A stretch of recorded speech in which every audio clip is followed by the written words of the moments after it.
How's it going, everybody? This is Dominic Minchella, your Kansas City Chiefs on SI co-beat writer, joined by Ezekiel Trezevant. He is the Las Vegas Raiders co-beat writer for Raiders on SI. Joining me today, great buddy of mine. I enjoy working with Zeke. And, a beautiful thing about covering the Raiders and the Chiefs is that we get to talk about it 2 times a year, and hopefully a little bit in depth today. Zeke, thank you so much for joining me today. Dominic, listen, thank you for having me. I mean, as you know, Raiders and Chiefs is always a big week. Really, regardless of records or where either team stands, it's always a huge week. It's always something noteworthy. For the last 2 seasons, I believe it's been a primetime game. I believe it was Black Friday last year, and I think it was Christmas Day the year before that. So that speaks to how big of a, we can talk about rivalry or not rivalry in a little bit, but that speaks to how big of a deal this game is.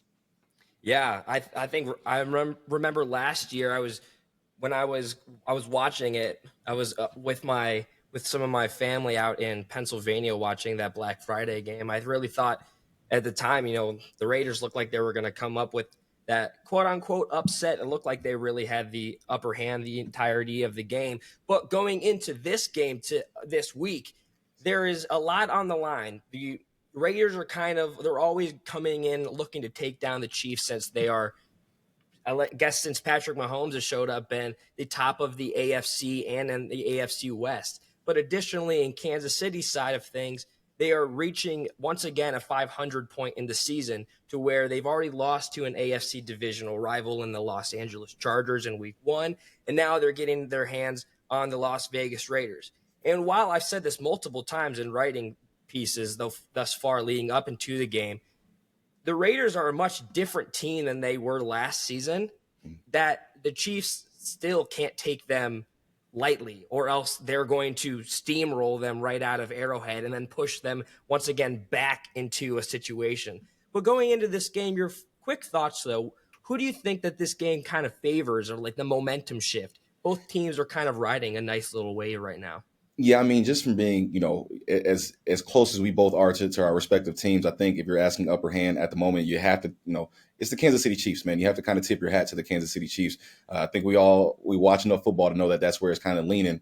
But at the same time, again, you look at the last 2 seasons, and I think if you look at this game from a statistical standpoint, is really not much of a discussion, right? It's the Kansas City Chiefs. But at the same time, the last 2 years at Arrowhead, you've had to throw statistics out the window.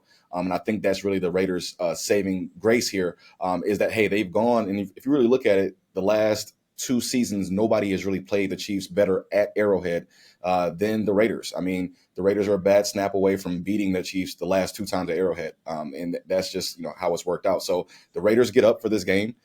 This might be the one game of the year you see the best football out of them. So it will be interesting to see what happens. Yeah. So I guess for today's podcast purposes, Zeke and I, we're going to be talking about kind of the 2 things that need to happen for each respective team if they want to come out for a victory, or rather something that they can't have happen and if they want to win. So I will start, and then I'll send the question right back over to you, Zeke. For sure. One thing that I think that the Chiefs need to focus on going into this game is similar to how it has been for the remainder, or I guess the progress of the entire season thus far. That's been stopping the run. The Kansas City Chiefs run defense this season has not been terrific. They had their first really good game came against the Jacksonville Jaguars, but when looking at Pro Football Focus and the way that they kind of lead it in statistic, but also just watching the game at hand, that seems to kind of be the area that they get held back with. But now you got an up and coming star in the National Football League and Ashton Genty. I think that there is a way that could favor Kansas City, just being like the veteranness of knowing how to stop the run. But I do think that if Ashton is up and going, he has that fire to take down a big threat to the division as well. I think that there's something there that the Chiefs really need to hold on to. What are your thoughts? Well, I think correct. I do think that's an issue. However, Ashton isn't necessarily the problem. As much as you have to worry about Ashton, it's also the offensive line, and I think that's where it might tilt back into the Chiefs' favor a little bit, is that the Raiders' offensive line has been there's really no kind about it. They've been pretty hit or miss this season. And if you look at the first 4 games of the season, you can see Ashton's numbers kind of take a hit because of the offensive line. He was getting hit behind the offensive line a ton behind the line of scrimmage. So that is going to play a part into it. Now, I think that's where Chris Jones comes into play. I think the Raiders center Jordan Meredith against Chris Jones, that's going to really make or break the game, because I believe you throw Chris Jones right in the middle, that can derail any offensive game plan you have for running the ball that day. So I think, yes, the Raiders have to run the ball very first and foremost, but that defensive line of the Chiefs is going to play a part against it's a strength versus a weakness. And I think that's what's going to come into play. I think maybe getting Ashton the ball out of the backfield in the passing game might play into their hands a little bit. But that also leads to your point, right, in terms of the running game.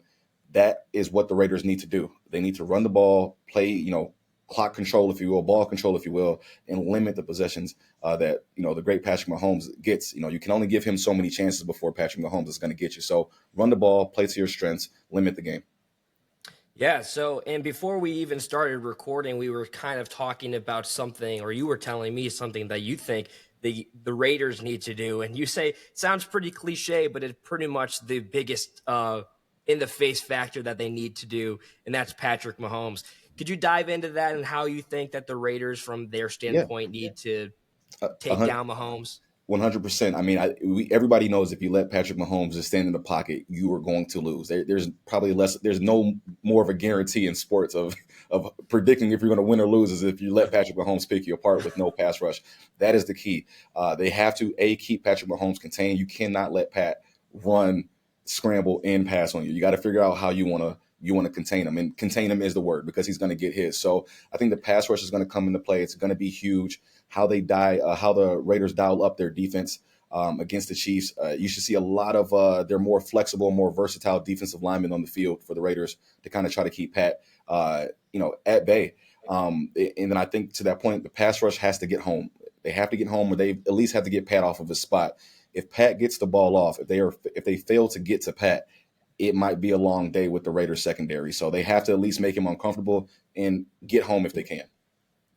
Yeah, and I think a really cool aspect of being able to cover these two teams, at least from a personal standpoint, is that the two biggest rivals, or could be one of Mahomes' biggest rivals, Max Crosby. They've talked about it so many times. The utmost respect on and off the field, but once the whistle blows, it is just purely competition. Being an Eastern Michigan graduate myself, I just missed seeing Max Crosby play down in Ypsilanti in Michigan, but Yeah. I still think that is a factor that could come into play for Kansas City. The offensive line thus far has been pretty okay, compared to how it was kind of last year and how things kind of fell apart for him. But so far, it's been pretty tight. Keep in mind, like you said, Patrick Mahomes has been using his legs a lot more this season that we've seen in the beginning than I can remember, really. He still leads the Chiefs in rushing yards. But I do think that if the offensive line can't hold back Max Crosby, Yeah. I mean, it's going to be a long day at the office for Patrick Mahomes and company. Yeah, I agree. And I would also throw this out there, because of how good and how great Max is. As you can imagine, he gets double, triple team a lot. That should open up a lot of things for other defenders that they're are maybe not household names, but they're solid in their own regard. And the Raiders have a lot of guys, especially in that defensive line, especially at defensive tackle. Really, honestly, at defensive end too, that you don't really know their name, but you'll feel their presence, especially if you're leaving them single covered because you're doubling and tripling Max.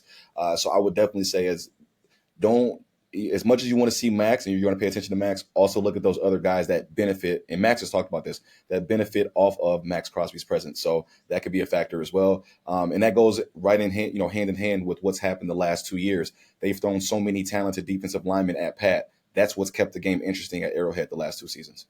Yeah, yeah. And I guess to kind of wrap up today's podcast, I want to get your thoughts, and I'll give mine as well. There's always typically one player that stands out or kind of helps lead the team to victory. In my mind, this is the first time that Rashee Rice is going to be able to play this season. To me, that's going to be a huge factor. I would expect him to kind of be in the passing game a whole lot.